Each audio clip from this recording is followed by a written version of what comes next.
தொலைபேசி நேயர்களுக்கு வணக்கம். நான் உங்கள் பவித்ரா சிவகுமார். தமிழக வெற்றிக் கழக தலைவர் விஜய் அவர்கள் புதுச்சேரியில ரோட் ஷோ நடத்துறதுக்கு அனுமதி மறுக்கப்பட்டிருக்கு. அனுமதி மறுத்ததற்கு பின்பு பாதுகாப்பு காரணங்களா புதுச்சேரி அரசு சொல்லியிருந்தாலும் அதை தாண்டி சில அரசியல் காய் நகர்த்தலும் இருக்கு அப்படின்ற சில தகவல் கிடைச்சிருக்கு. அந்த தகவல் என்னென்ன அப்படின்றதுதான் உங்க கூட பகிர்ந்துக்க போறேன்.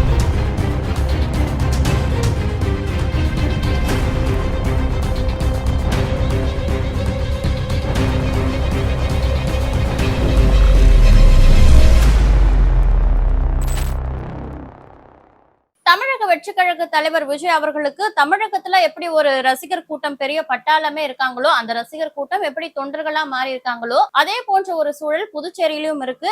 இதை கருதி முதல்வர் ரங்கசாமி அவர்களும் விஜய்க்கு ஆரம்பத்துல ஆதரவு தெரிவிச்சதை நம்ம பார்த்திருப்போம். அதாவது விஜய் அவர்களுடைய முதல் மாநாட்டை அவர் வீட்டுல உட்கார்ந்து அந்த டிவில ரசிச்சு பார்த்த சில காட்சிகளை கூட நம்ம ஊடகங்கள்ல பார்த்திருப்போம்.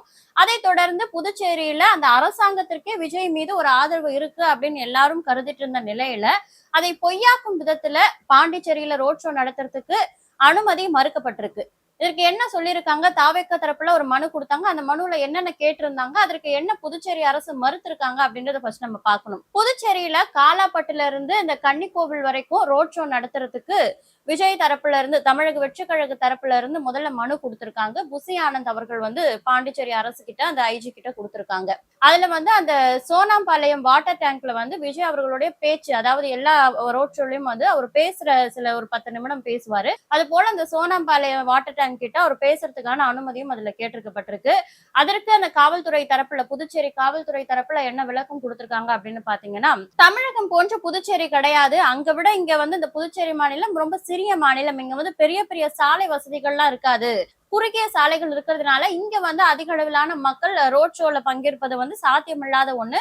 நீங்க வேணா மைதானம் போன்ற பெரிய இடங்கள்ல வைக்கிறதுக்கான முயற்சிகளை எடுங்களேன் அப்படின்னு சொல்லி அவங்களுடைய அவங்க எந்த பர்டிகுலர் பிளேஸ்ல கேட்டிருந்தாங்களோ அந்த அனுமதியை மறுத்திருக்காங்க. இது வரைக்கும் இதற்கு அவங்க தரப்புல சொல்லப்பட்ட விளக்கம் என்ன அப்படின்னு பாத்தீங்கன்னா, தமிழகத்திலே கரூர் அசம்பாவிதம் நடந்திருக்கு. எங்க மாநிலத்துல அது போன்ற ஒரு அசம்பாவிதம் நடக்கிறத நாங்க அனுமதிக்க முடியாது. இங்க அதற்கான வசதிகளும் கிடையாது. அதனால நீங்க மைதானம் போன்ற சில ஏரியாக்கள், அதாவது எந்த ஏரியா சொல்றாங்க அப்படின்னு பாத்தீங்கன்னா, புதுவை உப்பளம் பகுதியில இருக்கக்கூடிய ஹெலிபேட் மைதானத்துல நீங்க உங்களுடைய இது வச்சுக்கோங்களேன், உங்களுடைய ரோட் ஷோ எல்லாம் நடத்திக்கோங்களேன், இல்ல பொது கூட்டத்தை வச்சுக்கோங்களேன் அப்படின்னு சொல்றாங்க. இதுதான் இப்ப வரைக்கும் நம்மளுக்கு தகவலா இருக்கு. இந்த பாதுகாப்பு காரணங்கள் கருதி புதுவை அரசு விஜய் அவர்களுடைய ரோட் ஷோவை மறுத்திருக்காங்க அப்படின்னு சொல்லிட்டு. ஆனா இதையும் தாண்டி சில அரசியல் காய் நகர்த்தல்கள் இதுல இருக்கு. விஜய் அங்க ரோட் ஷோ நடத்துறது மூலமா அவருடைய அந்த தாக்கம் அங்க இருக்கிறது மூலமா அங்க ஆளக்கூடிய அரசாங்கத்திற்கு ஒரு பாதிப்பு வரும் அப்படின்றதுனாலதான் இந்த அனுமதி மறுப்பு ஏற்பட்டிருக்கு அப்படின்னு சில தகவல்கள் வருது. அது என்ன அப்படின்னு பாத்தீங்கன்னா, இப்போ புதுவையில என்ஆர் காங்கிரசின் தலைவரா இருக்கக்கூடிய அந்த புதுவை முதல்வர் ரங்கசாமி ஐயா அவர்கள் அவங்க கூட்டணியா இருக்கக்கூடிய பாஜக கட்சியோட சில மோதல்கள், உட்கட்சி பூசல்கள் இருக்கு அப்படின்னு சொல்லப்படுது. என்னன்னா, எப்பவுமே நம்மளுக்கு ஆப்வியஸா நம்ம தமிழகத்திலேயே காங்கிரசும் திமுகவும் கூட்டணியில இருந்தாலும் அவங்களுக்குள்ள ஒரு நெருடல் போக்கு எப்பவும் இருந்துகிட்டே இருக்கும். அதாவது காங்கிரஸ் எம்பி ஒரு போஸ்ட் போட்டா அதை எதிர்த்து திமுக எம்பி ஒரு போஸ்ட் போடுவாங்க. திமுகவோட செயல்களை கூட்டணியில இருக்கக்கூடிய காங்கிரஸை விமர்சிப்பாங்க. கடைசியில துணை முதல்வரும் எப்பொழுதும் கை இல்லாமல் நாங்கள் இல்லை, காங்கிரஸா எங்களுடைய நிரந்தர கூட்டணி அப்படின்ற மாதிரி எல்லாம் சமாதான பேச்சுவார்த்தை நடத்தி இப்படி நெருடலோடய இந்த கூட்டணி தொடர்ந்துட்டு இருக்க மாதிரி அங்க புதுச்சேரியிலும் அவங்களுக்கு அந்த கூட்டணி கட்சியா இருக்கக்கூடிய பாஜகவோட சில நெருடல்கள் இருக்கு. அதனால அந்த பாஜக கூட்டணியை விடுத்து ஒரு வலுவான கூட்டணிக்கு போனோம் அப்படின்ற ஒரு முயற்சியில திரு ரங்கசாமி அவர்களும் ஈடுபட்டிருக்கிறதா சொல்லப்படுது. இதனால அந்த வலுவான கட்சி யாரா இருக்கும்னு செலக்ட் பண்ணும்போது விஜய் அவர்களோட கூட்டணி போலாம் அப்படின்னு அவருக்கு ஒரு எதிர்பார்ப்பு இருந்திருக்கு. அந்த எதிர்பார்ப்பை நிறைவு செய்வதற்காக பல பேச்சுவார்த்தைகளும் நடத்தப்பட்டிருக்கு விஜய் அவர்களுடன். ஆனா அவங்க பாஜகவோட கூட்டணியில இருந்த கட்சி அப்படின்றதுனால விஜய் கொஞ்சம் யோசிச்சிருக்கிறதா சொல்லப்படுது. இதற்கிடையில பாத்தீங்கன்னா, என்ஆர் காங்கிரஸ் ரங்கசாமி அவர்கள் பேச்சுவார்த்தை நடத்தி அவங்கள விஜய் கூட்டணிக்குள்ள கூட்டிட்டு வர்றதுக்கு முன்னாடி நம்ம முந்திக்கணும் அப்படின்னு சொல்லிட்டு புதுவை காங்கிரஸ் கட்சியினர் விஜய் அரசியல் அவங்க பக்கம் இழுப்பதற்கான ஒரு முயற்சியை பண்ணிட்டு இருக்காங்க. ஆனா முதல்வர் ரங்கசாமி ஐயா அவர்கள் கேட்டப்போ அந்த பேச்சுவார்த்தைக்கு உடன்படாத விஜய் அவர்கள் புதுவை காங்கிரசினர் பேச்சுவார்த்தை நடத்தும் பொழுது அவங்களுக்கு கொஞ்சம் ஈடுபாடு தெரிவிக்கிற மாதிரி சில செயல்கள் இருக்கிறதா சொல்லப்படுது.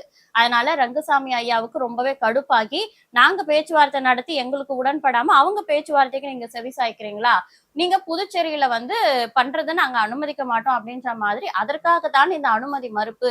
விஜய் அவர்கள் பாண்டிச்சேரியில ரோட் ஷோ நடத்தினாங்கன்னா நம்மளுடைய அரசாங்கத்துக்கு எதிராகவே இது வந்து அமையும் அப்படின்னு சில கணிப்புகள் முதல்வர் திரு ரங்கசாமி ஐயா அவர்களுக்கு யாரோ சொன்னதன் மூலமாவும் அதனால இந்த அனுமதி மறுப்பு நடந்திருக்கிறதாவும் சொல்லப்படுது. டிசம்பர் 9ஆம் தேதி இந்த ரோட் ஷோ நடத்துறதுக்கு புதுவையில அனுமதி கேட்டிருந்தாங்க. ஆனா டிசம்பர் 5 ஆயிருச்சு. ஒரு 3 நாளாவது கேப் இருந்தாதான் அதற்கான முன்னேற்பாடுகள் செய்ய முடிய ஒரு சூழல் இருக்கும். ஆனா 5ஆம் தேதி வரைக்குமே இப்ப வரைக்கும் அனுமதியே கிடைக்காம இருக்க பட்சத்துல புசி ஆனந்த் என்ன பண்றதுன்னு தெரியாம தவிச்சிட்டு இருக்காராம். இதற்கிடையில வந்து ரொம்ப எல்லாரும் பெரிதும் எதிர்பார்த்தது என்ன அப்படின்னா, புதுவையில ஆல்ரெடி எக்ஸ் எம்எல்ஏவா இருந்தவர் தான் அந்த புசி ஆனந்த். அதாவது புசின்ற தொகுதியில எம்எல்ஏவா ஆனவர் தான் புசி ஆனந்த் அவர்கள். அதனால அவர் அங்க முன்னாள் எம்எல்ஏன்றதுனால எளிதில பாண்டிச்சேரியில நம்மளுக்கு அனுமதி கிடைச்சிரும் அப்படின்னு பெரிதும் எதிர்பார்த்தாங்க. ஆனா பாண்டிச்சேரிக்காரர் அங்க முன்னிருந்தும் கூட அவருக்கு அங்க மவுஸ் கம்மி போல அப்படின்ற மாதிரியும் பேச்சுக்கள் அடிபட தொடங்கி இருக்கு. இதற்கிடையில எப்படியாவது அனுமதியை வாங்கிடணும் அப்படின்னு சொல்லிட்டு முதல்வர் ரங்கசாமி ஐயா அவர்களை சட்டசபையிலேயே சந்தித்து 19 நிமிடங்கள் புசி ஆனந்த் அவர்கள் பேச்சுவார்த்தை நடத்தியதாகவும் சொல்லப்படுது. ஐஜி அவர்களிடம் தமிழக வெற்றி கழகத்துல தேர்தல் மேலாண்மை குழு பொதுச் செயலாளராக இருக்கக்கூடிய ஆதவ அர்ஜுனா அவர்கள் பேச்சுவார்த்தை நடத்தினதா சொல்லப்படுது.